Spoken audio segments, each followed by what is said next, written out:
जय माता दी। जय श्री राम। आज हम भगवान श्री राम की विशेष कृपा पाने के लिए जो श्री रामचरितमानस का पाठ चल रहा है, जिसमें हम सुंदर कांड का श्रवण कर रहे हैं, तो बड़ी सुंदर महिमा चल रही है। बड़ी भावपूर्ण महिमा का श्रवण किया जा रहा है। तो अब हम श्रवण करते हैं सुंदर कांड के अगले पाठ को।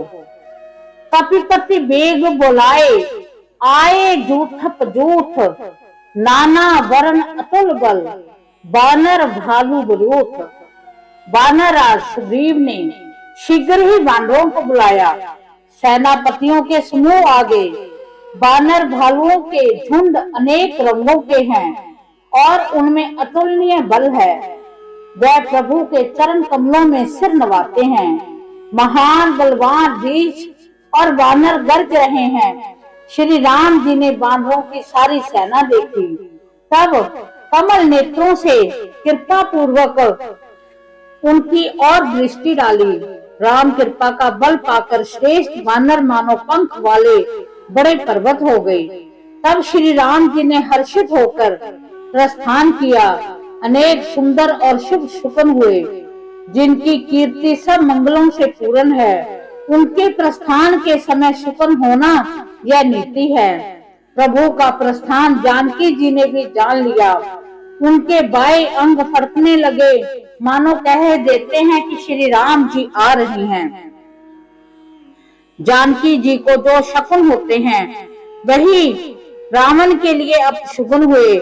सेना चली, उसका वर्णन कौन कर सकता है। असंख्य वानर और भालू गर्जना कर रहे हैं। नखी जिनके शस्त्र हैं, वह इच्छानुसार चलने वाले रीछ वानर पर्वतों और वृक्षों को धारण किए हुए आकाश मार्ग से और कोई पृथ्वी पर चले जा रहे हैं। वह सिंह के समान गर्जना कर रहे हैं। उनके चलने और गर्जने से दिशाओं के हाथी विचलित होकर चिंगाड़ कर रहे हैं। दिशाओं के हाथी चिंगाड़ने लगे, पृथ्वी डोलने लगी, पर्वत चंचल हो गए और समुद्र खलबला उठे। गंधर्व देवता मुनि नाग किन्नर सब के सब मन में हर्षित हुए कि अब हमारे दुख टल गए।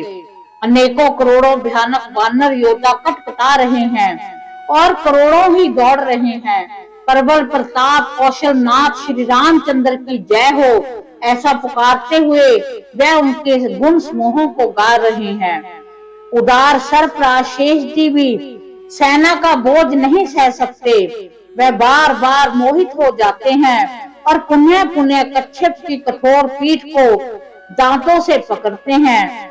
ऐसा करते वे कैसे शोभा दे रहे हैं, मानो श्री रामचंद्र जी की सुंदर प्रस्थान यात्रा को परम सुहावनी जानकर उसकी अचल पवित्र कथा को सर्पराज शेष जी कच्छप की पीठ पर लिख रहे हों। इस प्रकार कृपा निधान श्री राम जी समुद्र तट पर जा उतरे।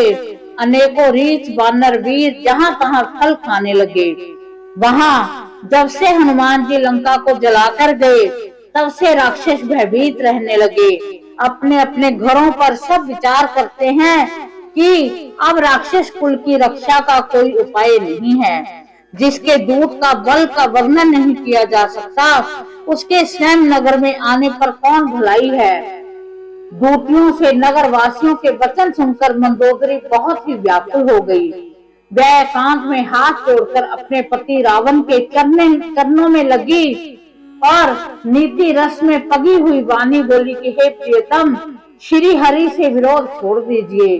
मेरे कहने को अत्यंत ही हितकर जानकर हृदय में धारण कीजिए। जिनके दूत की करने का विचार करते ही राक्षसों की स्त्रियों के गर्भ गिर जाते हैं। हे प्यारे स्वामी, यदि भला चाहते हैं तो अपने मंत्री को बुलाकर उनके साथ स्त्री को भेज दीजिए। सीता अपने आपके कुल रूपी कमलों के वन को दुख देने वाली जाड़े की रात्रि के समान आई है।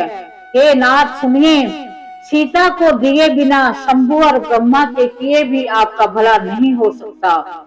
श्री राम जी के बाण सर्पों के समूह के समान है और राक्षसों के समूह मेंढक के समान है।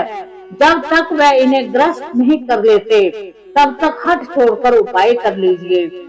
मूर्ख और जग प्रसिद्ध अभिमानी रावण कानों से उसकी वाणी सुनकर खूब हंसा और स्त्रियों का स्वभाव सचमुच ही बहुत डरपोक होता है, मंगल में भी भय करती हैं। तुम्हारा मन बहुत ही कमजोर है। यदि वानरों की सेना आएगी तो बेचारे राक्षस उसे खाकर अपना जीवन निर्वाह करेंगे। लोकपाल भी जिसके डर से कांपते हैं, उसकी स्त्री डरती हो तो यह बड़ी हंसी की बात है। रावण ने ऐसा कहकर हंसकर उसे हृदय से लगा लिया और ममता बढ़ाकर वह सभा में चला गया। मंदोदरी हृदय में चिंता करने लगी कि पति पर विधाता प्रतिकूल हो गए हैं। ज्यों ही वह सभा में जाकर बैठा, उसने ऐसी खबर पाई कि शत्रु की सारी सेना समुद्र के उस पार आ गई है। उसने मंत्रियों से पूछा कि उचित सलाह कहिए। तब वह सब हंसे और बोले कि चुप किए रहिए, आपने देवताओं और राक्षसों को जीत लिया है, तब तो कुछ श्रम ही नहीं हुआ, फिर मनुष्य और वानर किस गिनती में हैं। मंत्री, वैद्य और गुरु ये तीन यदि भय या आशा से हित की बात न कहकर प्रिय बोलते हैं तो राज्य, शरीर और धर्म इस तीनों का शीघ्र ही नाश हो जाता है। रावण के लिए भी वही सहायता आ बनी है। मंत्री उसे सुना सुनाकर स्तुति करते हैं। अवसर जानकर विभीषण जी आए। उन्होंने बड़े भाई के चरणों में सिर नवाया। फिर वह सिर नवाकर अपने आसन पर बैठ गए। आज्ञा पाकर ये वचन बोले कि हे कृपालु, जब आपने मुझसे बात पूछी ही है तो हे तात, मैं अपनी बुद्धि के अनुसार आपके हित की बात कहता हूँ। जो मनुष्य अपना कल्याण, सुंदर यश, सुबुद्धि, शुभ गति, नाना प्रकार से सुख चाहता है, वह हे स्वामी पर स्त्री के ललाट को चौथे के चंद्रमा की तरह त्याग दे। 14 भुवनों का एक ही स्वामी हो, वह भी जीवों से बैर करके ठहर नहीं सकता। जो मनुष्य गुणों का समुद्र और चतुर हो, उसे चाहे थोड़ा ही लोभ क्यों ना हो तो भी कोई भला नहीं कहता। हे नाथ, काम, क्रोध, मद और लोभ ये सब नरक के रास्ते हैं। इन सब को छोड़कर श्री रामचंद्र जी को भजिए, जिन्हें संत भजते हैं। हे तात, राम मनुष्यों के ही राजा नहीं है, वह समस्त लोगों के स्वामी और काल के भी काल है। वे संपूर्ण ऐश्वर्य, यश, श्री, धर्म, वैराग्य, ज्ञान के भंडार भगवान है। वह निरामय, अजन्मा, व्यापक, अजय, अनादि और अनंत ब्रह्मा है। उन कृपा के समुद्र भगवान ने पृथ्वी, ब्राह्मण, गौ, देवताओं का हित करने के लिए ही मनुष्य शरीर धारण किया है। हे भाई सुनिए, वह सेवकों को आनंद देने वाले, दुष्टों के समूह का नाश करने वाले और वेद तथा धर्म की रक्षा करने वाले हैं। वैर त्याग कर उन्हें मस्तक नवाइए। श्री रघुनाथ जी शरणागत का दुख का नाश करने वाले हैं। हे नाथ, उन प्रभु को जानकी जी दे दीजिए और बिना ही कारण स्नेह करने वाले श्री राम को भजिए, जिसे संपूर्ण जगत से द्रोह करने का पाप लगा है। शरण जाने पर प्रभु उसका ही त्याग नहीं करते, जिनका नाम तीनों तापों का नाश करने वाला है। वे ही प्रभु मनुष्य रूप में प्रकट हुए हैं। रावण, हृदय में ये समझ लीजिए। हे दशाशीष, मैं बार बार आपके चरणों में लगता हूँ और विनती करता हूँ कि मान, मोह और मद को त्याग कर आप कौशलपति श्री राम जी का भजन कीजिए। मुनि पुलस्त्य जी ने अपने शिष्य के हाथ ये बात कहला भेजी है कि हे तात, सुंदर अवसर पाकर मैंने तुरंत ही ये बात प्रभु से कह दी है। माल्यवान नाम का एक बहुत ही बुद्धिमान मंत्री था। उसने विभीषण के वचन सुनकर बहुत सुख माना और कहा कि हे तात, आपके छोटे भाई नीति विभूषण हैं और विभीषण जो कुछ कह रहे हैं उसे हृदय में धारण कर लीजिए। रावण ने कहा कि ये दोनों मूर्ख शत्रु की महिमा का बखान कर रहे हैं, यहाँ कोई है, इन्हें दूर करो न। तब माल्यवान तो घर लौट गया और विभीषण हाथ जोड़कर फिर कहने लगा, हे नाथ, पुराण और वेद ऐसा कहते हैं कि सुबुद्धि, अच्छी बुद्धि और कुबुद्धि सबके हृदय में रहती है। जहाँ सुबुद्धि होती है वहाँ नाना प्रकार की संप्रदाएं रहती हैं, और जहाँ कुबुद्धि होती है वहाँ परिणाम में दुख रहता है।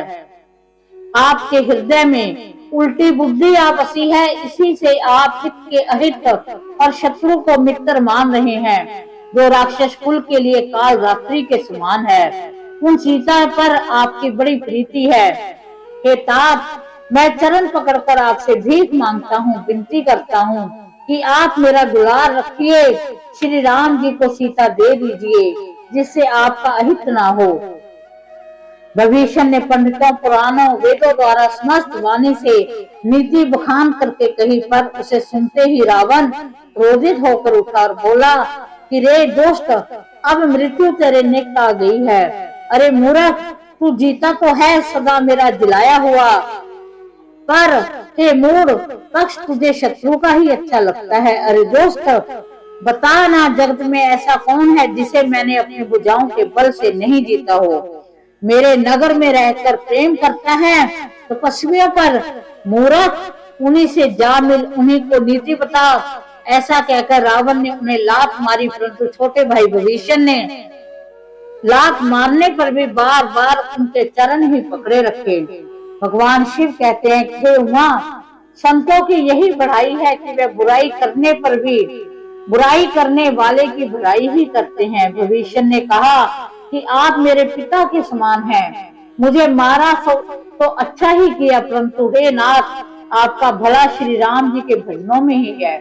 इतना कहकर विभीषण अपने मंत्रियों को साथ लेकर आकाश मार्ग में गए और सबको सुनाकर वो ऐसा कहने लगे, राम सत्य संकल्प प्रभु, सभा काल बस तोर, मैं रघुवीर शरण अब जाऊं, बेहुजन घोर। इस प्रकार हमने बड़ी सुंदर महिमा सुंदरकांड की श्रवण की, जिसमें श्रवण किया कि कैसे लंका में रहने वाले राक्षस को हनुमान जी का भय छाया हुआ है, कि जिसका जो सेवक है वो इतना शक्तिशाली है तो स्वयं प्रभु राम कैसे होंगे। और मंदोदरी ने रावण को समझाया कि आपको सीता जी को भगवान राम के पास भेज देना चाहिए, आपको उनसे वैर नहीं लेना चाहिए। परंतु रावण का ये कहना कि तू इतने बड़े राजा की पत्नी होकर डरती हो, और उनको कहना कि तुमने औरतों वाली बात कर दी कि औरतों का स्वभाव ही डरना होता है।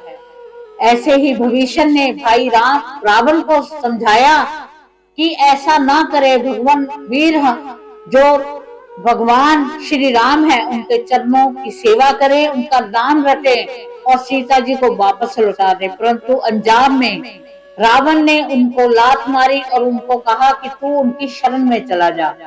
तो कहने का भाव एक ऐसा अनुपम कि जब किसी की विपत्ति आती है, जब किसी का बुरा वक्त आता है, तब किसी की समझाई हुई बात समझ नहीं आती। रामायण से हमें बड़ी शिक्षा मिलती है। तो हम भगवान श्री राम से प्रार्थना करते हैं कि हे श्री राम, आप हमें सुबुद्धि दीजिए, हमारी बुद्धि को इतना का बल दीजिए कि हम सही और गलत की पहचान कर सकें, आपका आशीर्वाद प्राप्त कर सके। इस पाठ में हमसे अगर कोई गलती हो गई है उसे वो क्षमा करें और अपनी विशेष कृपा हम पर बनाए रखें। इसी के साथ जय माता दी, जय श्री राम।